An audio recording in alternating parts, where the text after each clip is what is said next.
Okay, hi.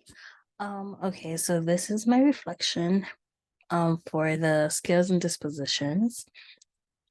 So to answer the first question, which caused you to deeply revise your thinking or understanding? Um, before I started this journey, I really I thought I had a like could say like embraced a growth mindset as an educator. Um, when it came to mindset and innovation. I have to say it's that one actually. That really I had to just like revise the way I think, revise the way um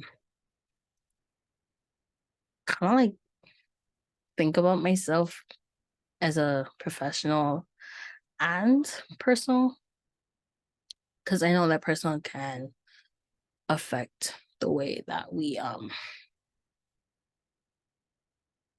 do things. So for me, I have to say that the one that really got me was the mindset and innovation part. Especially when it came to the self-reflection and consistent feedback continuously from students, families, and colleagues in order to improve. From students, it's always hard to get feedback from them because they'll compare me to other teachers and they'll just like, if it's better, if they enjoyed it, they're just like, it's good, you're amazing. I even asked my kids for my Teach for America um reflection. I asked them, how do I improve? And then they're just like, Miss, you were so great.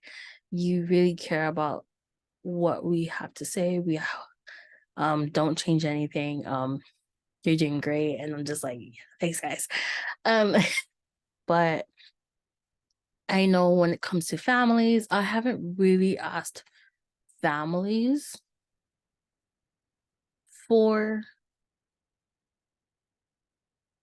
um feedback. So that's a new thing that I'm gonna try next year, is to get feedback from my families on how I can continuously help them to help their student, and see how can I improve. Like, is there ways that I can improve and all of that? So just more so being more intentional with my communication with families. And then when it comes to colleagues, it depends on the colleague, to be honest. Um, I did ask for feedback from colleagues, but on a continuous level, yeah, that's a different story. And eventually I do want to get to that vulnerability, um, to accept mistakes for myself, giving myself that grace. Definitely I'm humble enough to make them and learn from them, but it's in my head, that mindset to be like, it's okay. So it's that vulnerability level. Um, and there are times I do engage in professional development. Actually, I'm always looking for professional development to take those professional risk. Even my Teach for America, I'm always looking for a way to improve, looking for a way to refine my practice, and willing to just go against the status quo. Um, this past school year, it was a little bit more restricting, but when I did get that freedom, I did try to do not the status quo, but definitely next school year, as a math teacher, I am excited because I am definitely gonna be doing some courageous steps that to make the classroom not look like a classroom. That's the bigger risk I'm taking, is making sure that my classroom is not looking like a classroom. It's more so like a open learning environment, but also an open like collaboration space, like like open meetings, open business offices, just so that my kids understand that you can learn the non-traditional way. So I'm excited on that. So it's interesting. But yeah, that's the biggest one that is causing me to deeply revise and revise my thinking or even understanding of what it takes to be innovative and have that growth mindset in all areas, not just in the moment of teaching. Was there a moment that I pushed myself outside my comfort zone? Um, I want to say yes. There was a moment. In that moment, it's getting involved. The moment I have to say that really pushed me out of my comfort zone was teaching. Um, Teaching in a way that was not the, oh, this is a lecture. Um, Pushing me to think of the ways of to engage students in small groups. Um, Engage students to feel that they're still powerful in their learning. And that's where I'm living now, honestly. Um, it's that area of ensuring that my students feel powerful. And honestly, it's something that I am grateful for. That some of my students started to feel that way, and they trusted me enough to guide them. And honestly, I have to say that I'm just super proud of them, even though I'm gonna miss them, because they are eighth graders. So, well, now they're high schoolers. They'll be high school in like a couple months, so it's kind of like I'm excited, and I hope that the lessons I taught them push them through. And also too, it's finding what captures their attention. So like for my homeroom, I noticed that they enjoy puzzles. And that kind of pushed me out of my comfort zone because I was with a co-teacher and I wasn't too sure if that was even allowed or if he was okay with that. I didn't fully ask him, which, but he was totally okay with it. Once he saw them engaged and he saw the pieces and he saw what was happening and he saw how, like, even though sometimes it distracted them because that's what they want to do all day, but the moments where we really needed them to do something, we really needed them to focus on something, not just do nothing, those puzzles were honestly a lifesaver. And that I have to say is like the moment of pure celebration, I have to say, Kana, is that my most impatient student was one of them that enjoyed puzzles. I had 8 puzzles, and it's not your ordinary puzzles. These are these were puzzles that you don't normally see. This is not your typical 100 puzzles. Like they're not your square ones. They're shaped like animals to make animal pictures or like one of them was a tiger, one was a panda, one was this parrot. It was just so amazing on that honestly I was really proud to see that they enjoyed it, that my student was that was her number one focus, her number one like motivator to get through school, get through class, get through anything really, get through her day, honestly. Because when she comes to class, it was that moment of where she was sometimes just be like, I don't want to do this. I don't feel like doing any of this. And it was honestly the puzzles that pushed her through, that just like, can I go through more? Can I can I make it through my day? And like, I'm gonna actually share the puzzles, what they possibly look like. I'm gonna share my screen. So this is one example. This is actually one of my first ones. Um, that's actually right there. One of the oops, sorry, the finished product of the other one. So I had two of them first. I started off with two, which was the tiger and the. So right here was the tiger one. Once it got finished, and the peacock. So that was the first two that actually kicked it off. To I kicked off the puzzles, and honestly, it was in that moment that brought the motivation to my students, that realizing that this is something that they can do, and that actually brought them confidence in themselves in regular work. When the moment we got to English, it was like, oh, okay, I'm already in the mindset that I can do something. Let me put this into the work. And that is what something I just enjoyed seeing. And honestly, it made me closer to my students because I was involved with them. I've done the tiger one with her, with that student.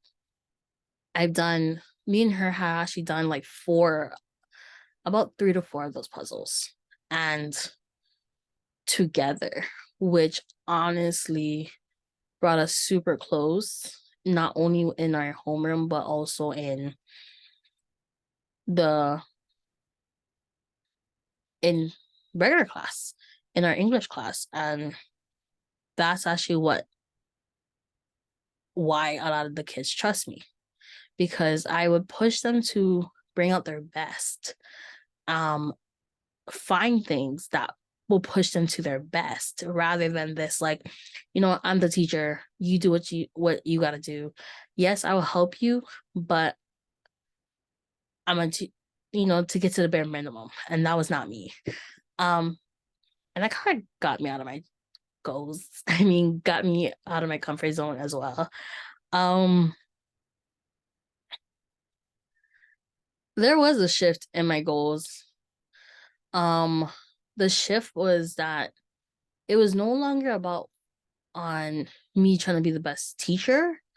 It was me trying to do it went from me trying to be the best teacher for my students, ended up just being about me being this effective educator that pushes my students to their potential. And I have to say that actually impacted and shifted a lot, because I would then focus on like ways that looked at them, and who they are, not just, oh, you're sped. It was even like my non-sped students. I would be like, okay, you know what, you're strong in this. Let me try to see if we can connect where you're strong at to where the place you need to improve at. And I would try to find those connections. It was like I'm doing my own puzzles as a teacher. And that was the biggest thing that really impacted me, was figuring out ways to be creative. Um, and for my community, I think just the fact that being there for my students every day, and it was amazing because some of the students were not really like my students, but then they're like, Miss, you're such a good teacher. They'll tell me that, or they're like, Miss, can you, even when it came to the end of the year, they're like, Miss, sign my t-shirt. And I'm like, I'm not even your teacher, but okay.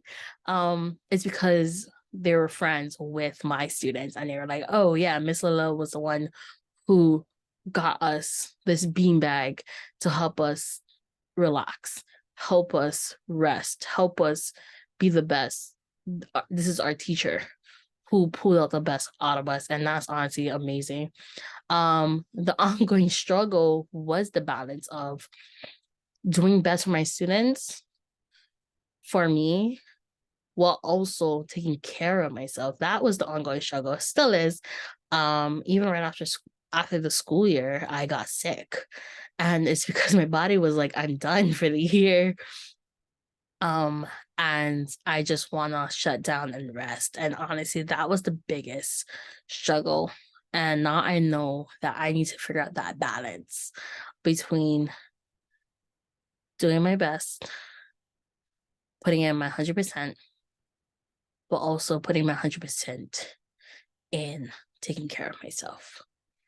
So it's gonna be a learning. I'm taking this summer to learn that. Um, but definitely,